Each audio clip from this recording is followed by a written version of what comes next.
Hey guys, welcome to study home. So इस वीडियो में आपको पता चलेगा कि नेशनल रिक्रूटमेंट एजेंसी क्या है और कॉमन एलिजिबिलिटी टेस्ट जो आ गया है कुछ एग्जाम्स के लिए। तो इस वीडियो में हम इसके बारे में जानेंगे डिटेल में।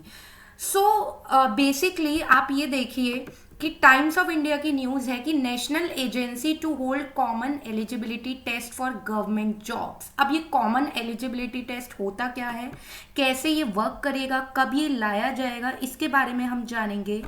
सो a lot to know, a lot to discuss, but before we begin, please subscribe, like and share my channel study home. आपको ऐसे ही वीडियो मिलती रहेंगी।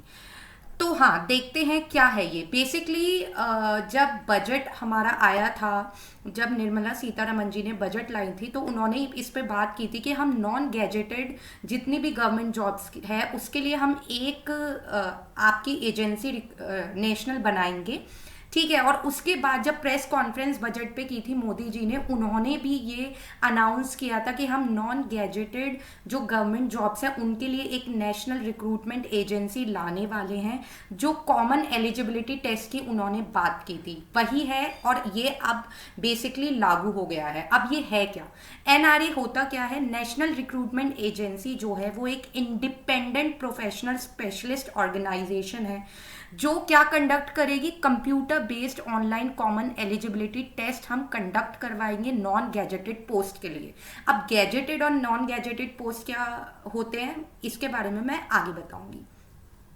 तो बेसिकली ये जो सेटअप इन्होंने किया है, ये सेटअप आपका बेसिकली जो है वो आपका बेस्ड है एनटीए पर। एनटीए क्या थी? हमारी नेशनल टेस्टिंग एजेंसी जो कॉमन है हमारी आईआईटी और मेडिकल एग्जाम कंडक्ट करवाने के लिए। ये 2 साल पहले स्टैब्लिश की गई थी, राइट। तो और इसके 2 साल में रिजल्ट बहुत अच्छे आए थे, तो इसी पर हमारा बेस्ड हम क्या लाए हैं, एनआरए लाए हैं, ठीक है।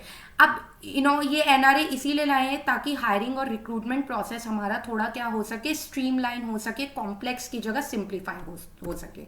देखिए, हमें कॉमन टेस्ट की ज़रूरत क्यों पड़ी है? पूरे देश में, हमारे इंडिया में बेसिकली 2 to 2.5 करोड़ जो है वो कैंडिडेट हर साल जो है वो 1.25 लाख वैकेंसीज पर क्या देते हैं, गवर्नमेंट एग्जामिनेशन देते हैं। और अब तक जो है मल्टीपल एग्जाम्स आपके होते हैं, जैसे एसएससी के लिए अलग एग्जाम होता है, आईबीपीएस के लिए अलग होता है, ठीक है, आरआरबी रेलवेज के लिए अलग होता है। तो बहुत सारी प्रॉब्लम्स हमारी आती है। कभी एग्जाम आपका क्या होता है, पोस्टपोन हो जाता है, ठीक है। अभी पेंडेमिक की वजह से भी देखिए कितने एग्जाम आपके पोस्टपोन हुए हैं। हर एक एग्जाम के लिए आपको अलग फॉर्म क्या करना पड़ता है, फिल करना पड़ता है, ठीक है। तो इसी सबको मद्देनजर रखते हुए क्या है, बेसिकली गवर्नमेंट ने ये बोला है कि डुप्लीकेशन ऑफ वर्क नहीं आएगा। डुप्लीकेशन ऑफ वर्क का मतलब है हर कोई कैंडिडेट जो भी होता है कम से कम 4 से 5 फॉर्म तो वो भरता है, ठीक है। तो इसकी वजह से वो क्या होता है, सीरियस नहीं होता है और वर्क एक डुप्लीकेशन नहीं आएगा वर्क में, ठीक है। और एक जो बहुत मेजर इशू आ रहा था वो ये आ रहा था, मान लीजिए मैं उत्तर प्रदेश में रहती हूँ, ठीक है, अपना एग्जाम्पल लेती हूँ, ठीक है। उत्तर प्रदेश के किसी विलेज में मान लीजिए मैं रहती हूँ, तो उस मुझे क्या है, एग्ज़ाम देने के लिए ऑनलाइन एग्ज़ाम अब कंडक्ट होता है, एग्ज़ाम देने के लिए मेट्रो सिटीज़ में जाना पड़ेगा, क्योंकि हमारे जो सेंटर्स हैं वो मेट्रो सिटीज़ या डिस्ट्रिक्ट्स में ही बनते हैं, ठीक है। तो बेसिकली टाइम का बर्डन, ट्रैवल की इतनी प्रॉब्लम होती है, ठीक है, कॉस्ट मेरी इनकर होती है, एंड मोर ओवर आप एग्ज़ाम सेंटर के पास देखेंगे इतनी भीड़ होती है और इतना कॉम्प्लेक्स होता है। तो इसी को सिंप्लीफाई करने के लिए ये क्या करेंगे, ये बेसिकली जो विलेज एरिया है, जो बैकवर्ड एरिया है, वहाँ पर भी क्या बनाएंगे, ये सेंटर्स बनाएंगे ताकि वहाँ के स्टूडेंट्स को बेसिकली वहाँ से कहीं और ना जाना पड़े, उनके लिए ईजी होगा। तो अब कॉमन एलिजिबिलिटी टेस्ट क्या है ये देख लेते हैं, ठीक है। एनआरए मैंने बता दिया, नेशनल रिक्रूटमेंट एजेंसी है जो कॉमन एलिजिबिलिटी टेस्ट क्या करेगी, कंडक्ट करवाएगी, ठीक है। टेस्ट सेंटर जो है हर एक डिस्ट्रिक्ट में होंगे। अभी मैंने बताया उन स्टूडेंट को बहुत प्रॉब्लम होती थी बाहर जाने में। मान लीजिए उत्तर प्रदेश के किसी विलेज में है तो उनको कहाँ जाना पड़ता है, बेंगलोर जाना पड़ता है या कहीं भी जाना पड़ता है, ठीक है।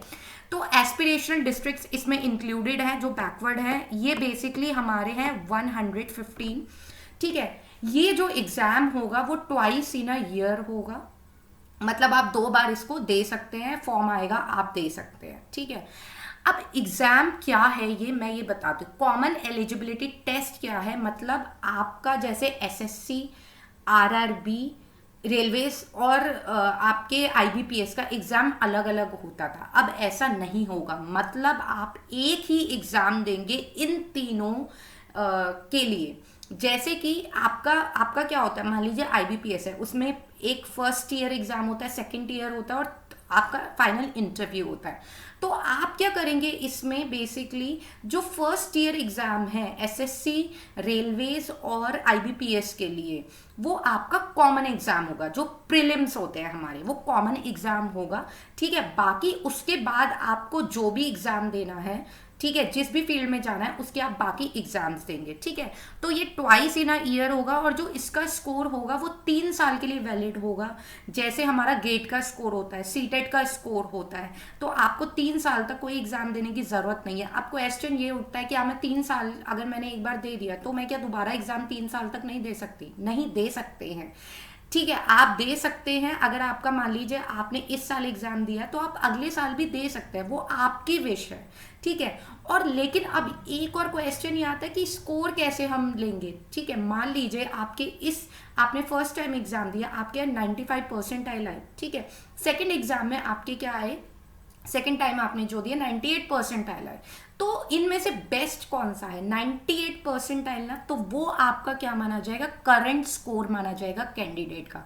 आप कितनी बार भी एग्जाम दीजिए, ठीक है। और मैं एक बात बताना चाहूंगी कि नंबर ऑफ अटेम्प्ट्स पे क्या होता था, रिस्ट्रिक्शन किया जाता था कि आप 7 अटेम्प्ट दे सकते हैं, 5 अटेम्प्ट दे सकते हैं। तो अब कोई देखिए रिस्ट्रिक्शन नहीं है, आप कितने भी अटेम्प्ट दे सकते हैं, बट एक आपकी क्या होगी, अपर एज लिमिट होगी। मान लीजिए 30 ईयर्स अपर एज लिमिट है आपकी, ठीक है। तो 30 साल तक आप कितने भी इनफाइनाइट क्या दे सकते हैं, अटेम्प्ट्स दे सकते हैं। और उन अटेम्प्ट्स में जो भी आपका स्कोर होगा, जो हाईएस्ट स्कोर होगा, वो आपका करंट स्कोर माना जाएगा। आई होप सभी को क्लियर है, ठीक है। देखिए डिफरेंट सीईटी होंगे, मतलब देखिए 3 लेवल में इन्होंने सीईटी को क्या कर दिया, डिवाइड कर दिया, ठीक है। आपको पता है कि कुछ फॉर्म्स आपके निकलते थे 10th के लिए, कुछ निकलते थे 12th के लिए, कुछ निकलते थे यूजी ग्रेजुएशन के लिए। तो 10th के लिए अलग होगा आपका सीईटी, जो 10th के एग्जाम्स के लिए एलिजिबल है उनके लिए सीईटी अलग होगा, 12th के लिए अलग होगा, और यूजी के लिए हमारा क्या होगा, अलग होगा। जो जिस कैटेगरी में स्टूडेंट आता है वो क्या दे देगा, कॉमन एलिजिबिलिटी टेस्ट दे देगा, ठीक है। और later on states and private companies भी इस स्कोर को क्या करेंगी, यूज करेंगी, ठीक है। आई होप क्लियर है सभी को। नेक्स्ट देखिए, ये सेलेंट फीचर्स थे जो प्रपोजल हमारा डीओपी आई थी, दिसंबर में आई थी। बेसिकली उन्होंने बोला था कि हम एक कैंडिडेट जो है एक ऑनलाइन पोर्टल पे रजिस्ट्रेशन उसका हो जाएगा, ठीक है। तो सेपरेट सीईटीज आपके होंगे, जैसे मैंने अभी बताया आपको, देखिए 10th 12th यूजी के लिए, ठीक है, अलग अलग उसके क्या होंगे, सीईटीज होंगे, वो जिस कैटेगरी में आता है वो दे देगा, ठीक है। एसएससी, आरआरबीज और आईबीपीएस के लिए अलग एग्जाम देने की जरूरत नहीं है, प्रीलिम्स की हम बात कर रहे हैं, ठीक है। और स्कोर जो होगा वो क्या होगा आपका, अवेलेबल किया जाएगा उसको, कितना स्कोर उसने अटेन किया है, ठीक है। ये स्कोर जो होगा वो 3 साल तक के लिए वैलिड होगा। 3 साल तक आपने एक बार एग्जाम दे दिया, स्कोर आपका अच्छा आ गया, 3 साल के लिए आप भूल जाइए, 3 साल बाद आप दे सकते हैं, ठीक है। 3 साल तक के लिए वैलिड होगा किसी भी एग्जाम के लिए, चाहे वो एसएससी हो, चाहे आईबीपीएस हो, चाहे वो आपका आरआरबीज हो, ठीक है। हर एक एग्जाम के लिए वैलिड होगा, ठीक है। हर एक कैंडिडेट को क्या मिलेगा, 2 एडिशनल चांसेस मिलेंगे अपने क्या स्कोर को इम्प्रूव करने के लिए, और जो बेस्ट स्कोर होगा वो उसका क्या हो जाएगा, करंट स्कोर होगा। यही मैंने आपको लास्ट स्लाइड में बताया था, ठीक है। फाइनल सिलेक्शन जो होगा उसका वो सेपरेट स्पेशलाइज्ड एग्जामिनेशन से होगा। अब देखिए, अब आप ये नहीं बोल सकते कि जी मैंने प्रीलिम्स क्लियर कर लिया तो मुझे जॉब मिल जाएगी आईबीपीएस की, ऐसा नहीं होगा। जो आप प्रीलिम्स देते हैं ना वो कॉमन है एसएससी, आईबीपीएस और आरआरबीज के लिए, ठीक है। अब इसके बाद मान लीजिए आप एसएससी में जाना चाहते हैं, तो एसएससी का जो सेकेंड ईयर है मेंस एग्जाम है वो आपको देना पड़ेगा, और आपको इंटरव्यू भी क्या करना पड़ेगा, क्लियर करना पड़ेगा, तब आपको जाकर वो जॉब मिलेगी। सेम विद आईबीपीएस, प्रीलिम्स आप देख चुके हैं, आप तीनों के लिए एलिजिबल है। मान लीजिए आपने प्रीलिम्स दिया, अभी आपका मन है कि मैं आईबीपीएस के लिए देना चाहता हूँ, लेकिन नेक्स्ट आपका मन कर गया कि नहीं मैं एसएससी के लिए जाना चाहता हूँ, तो आपको अभी प्रेजेंट सिनेरियो में अभी आपको क्या करना पड़ता कि एसएससी के लिए अलग प्रीलिम देना पड़ता, और अलग आपको क्या फिल करना पड़ता, फॉर्म फिल करना पड़ता। लेकिन अब ऐसा नहीं है, तीनों के लिए एक प्रीलिम है, आपने प्रीलिम क्लियर कर लिया, आपका स्कोर आ गया है। अब आपकी इच्छा है कि आगे जाके आप किसका मेंस देना चाहते हैं, किसका आप बेसिकली इंटरव्यू देना चाहते हैं, आपकी मर्जी है। आप चाहते हैं अभी मैं आईबीपीएस के लिए करना चाहता हूँ, अब 1 साल बाद आप सोचें नहीं नहीं मैं एसएससी के लिए करना चाहता हूँ, भाई 3 साल के लिए वैलिड है, तो अभी आप आईबीपीएस मेंस और ये दे दो, नेक्स्ट ईयर आप एसएससी कर लो, ठीक है, आपको कोई प्रॉब्लम होगी ही नहीं, ठीक है। अब क्वेश्चन ये आता है कि भाई क्या करिकुलम होगा, क्या सिलेबस होगा, ये तो देखो अगर इन्होंने प्रीलिम्स किया है, एसएससी आईबीपीएस और आरआरबी को कंबाइन किया है, तो आप मान के चलो धमाकेदार प्रीलिम्स होने वाला है, मतलब बहुत टफ हम कह सकते हैं, धमाकेदार आएगा भाई प्रीलिम्स तो आप।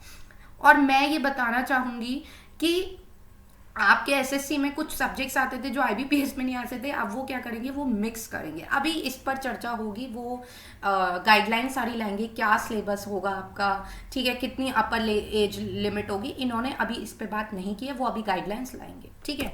नेक्स्ट, अब बात की थी मैंने गैजेटेड और नॉन गैजेटेड ऑफिसर्स क्या होता है। अब ये जो है वो गैजेटेड ऑफिसर्स पर अप्लाई होगा, नहीं भाई यूपीएससी वगैरह पर, ये आईएएस यूपीएससी पे पीसीएस पे ये अप्लाई नहीं होगा। जो गैजेटेड ऑफिसर्स होते हैं वो बेसिकली वो ऑफिसर्स होते हैं जिनके जो नेम है वो इंडियन गैजेट में आपका प्रिंट है, ठीक है। ये बेसिकली होते हैं ग्रुप ए के हमारे ऑफिसर्स, ठीक है। ये होते हैं एग्जीक्यूटिव और मैनेजरियल लेवल के हमारे होते हैं ऑफिसर्स, ठीक है।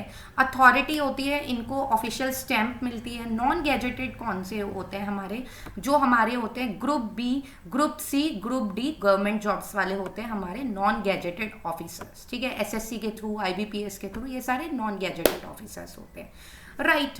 अब नेक्स्ट देखिए, जॉब्स जो एनआरए प्रपोज हुआ है उसके अंदर कौन कौन सी आएंगी, आरआरबी ग्रुप डी रिक्रूटमेंट इसमें पूरा आएगा आपका, ठीक है। आरआरबी एनटीपीसी आएगा आपका, एसएससी सीजीएल आएगा, सीएचएसएल आएगा, एमटीएस आएगा, एसएससी जीएचटी आएगा, आईबीपीएस बैंकिंग आएगा। ये सारे इसमें क्या होंगे हमारे, एक ही कॉमन हमारा क्या होगा, प्रीलिम, एक ही कॉमन हमारा क्या होगा, प्रीलिम होगा।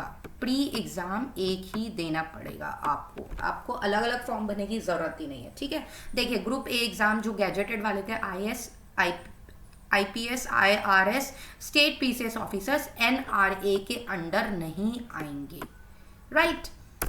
अब नेक्स्ट क्वेश्चन ये आता है कि भाई when will CET takes place. अब देखिए इन्होंने फाइनलाइज तो कर दिया, अब इस साल के लिए तो ये वैलिड नहीं है, ये बेसिकली आपका आएगा 2021 से। जो मुझे लगता है, जो मैंने पढ़ा है वो मैं बता रही हूँ कि 2021 से ये बिल्कुल ही अप्लाई हो जाएगा।